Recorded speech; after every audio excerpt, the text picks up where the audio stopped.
Greek mythology is full of exciting and legendary creatures and monsters, from the menacing Medusa to the terrifying Hydra.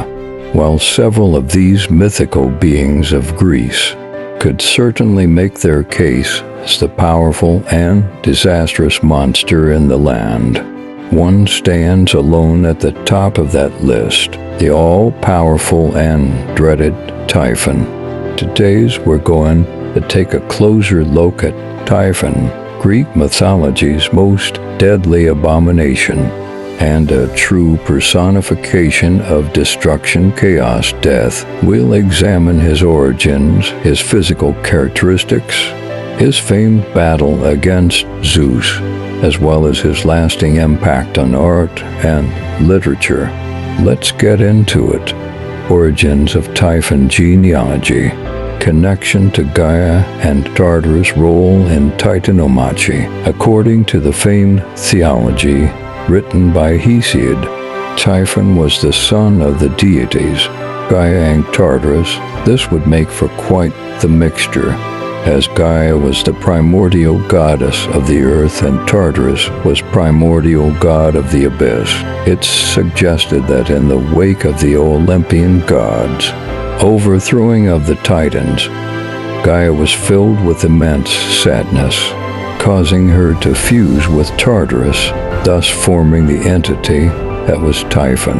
The result of Gaia's angry and sadness at Zeus and company's rise to power was something to marvel at indeed. Typhon would go down to become the most feared creature in all the land, and would eventually play a pivotal role in the Typhonomachy. And yes, that is my own term. The final battle between Typhon and the Olympian gods for ultimate control of the universe. Gaia fought with Tartarus in order to create something powerful, enough to successfully take on Zeus and the other gods in order to average the fall of the Titans.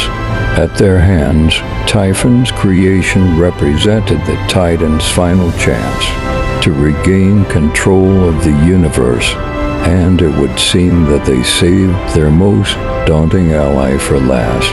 There are a few varying reports as to the origins of the monster, and while the previously mentioned origin story is the most widely accepted, it bears mentioning the other renditions.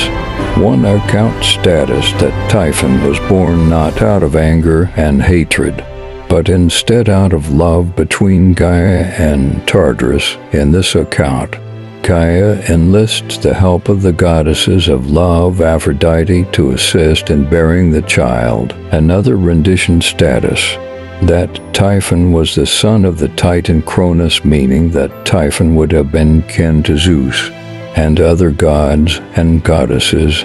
According to this story, Cronus delivered the eggs to Hera, who then buried them in Cilicia. From one of the two eggs, Typhon was born.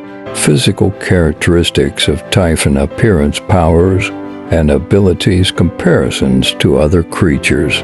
Typhon is described as easily the most grotesque and fearsome creatures in all Greek mythology. He is said to have hair made up of hundreds of snakes atop his head, each of which spewing out hot lava from its mouth on command.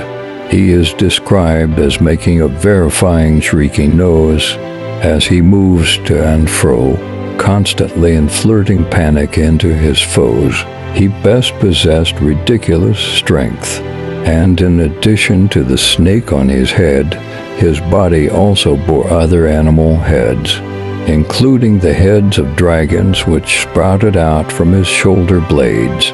He was also started to have wings, enabling him to fly. When he walked, his head touched the heavens. When he stretched out his arms, he could reach all the way to the east and the west. When anger filled his spirit, burning fire would eject from his eyes. All of this made him a truly terrifying foe for any gods. Two counted with, in most accounts, Typhon was the epitome evil. It is stated in multiple tales that Typhon's cruelty overtook anything previously seen in the land, a cruelty which stemmed from his sole purpose of creation to take down the Olympian gods and reinstall the Titans as controllers of the universe.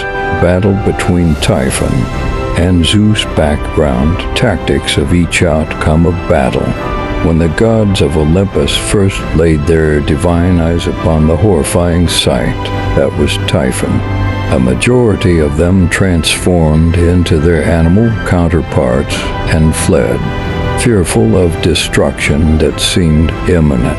However, true to his nature, one of the few that remained to fight back was Zeus, the god of thunder and the king of the gods, in what is perhaps the most epic battle in all of Greek lords. Zeus and Typhon stood toe-to-toe in combat, with the fate of the universe resting squarely on the outcome of the struggle. Zeus utilized his thunderbolts as hurled multiple electric strikes at the monster. Typhon answered back by spewing the dreaded fire from his eyes. As the two fought on, the earth quaked, the oceans boiled over, and much of the earth's ground was scorched in the heat of battle. It's suggested that the struggle between the two lasted for more than 10,000 years, and by the end of it, much of the universe had been severely damaged, if not completely destroyed. Eventually, Zeus's determination and power proved too much for the massive beast, and Typhon's body crashed down into the earth. In one account of the battle, Zeus then set Typhon's head on fire, watching as the hundreds of snakes on his head shriveled and burned up. In another, Zeus hurled entire mountains at the abomination, burying him deep below the rubble.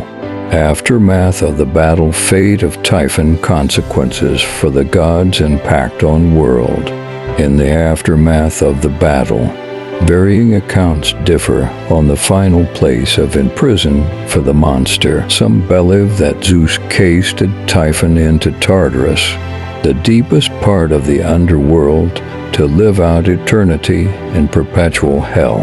Others say that Zeus instead confined the monster underneath Mount Etna, located on the island of Ischia. Legend states that the earthquakes and volcanic outburst is the monster trying to escape from his prison.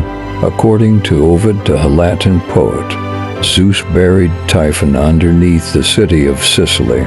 Regardless of the final resting place of Typhon, one thing remains the same across all accounts of the story. After a battle that waged over many centuries, Zeus was able to overtake the monstrosity and return balance to the cosmos. Although much of the earth had suffered great loss during the struggle, the Olympians were able to maintain their control, and the world was rebuilt over time. Legacy of Typhon and influence on art. Literature. Despite Typhon being unsuccessful in his purpose for creation, his legacy within Greek mythology and the world as a whole lives on. In mythology, Typhon was the father of Cerberus, the infamous monster dog with 3 heads who guards the entrance to Hades. He also fathered other famed monsters of the lore, including the Hydro, Heracles, and the Chimera. Typhon was also credited as the producer of dangerous and deadly winds, which are now named after him as Typhon. He has also been identified and equal to an Egyptian deity known as Seth, who was equally notorious and was eventually defeated by his nephew, the god Horus, in modern literature. Typhon has also continued to make an impact. In fact, in one of the world's most famous works of literacy, Dante's Inferno, Typhon is mentioned alongside many other famous monsters, mythological and biblical, as being grouped together and froze outside of Hell's circle of treachery.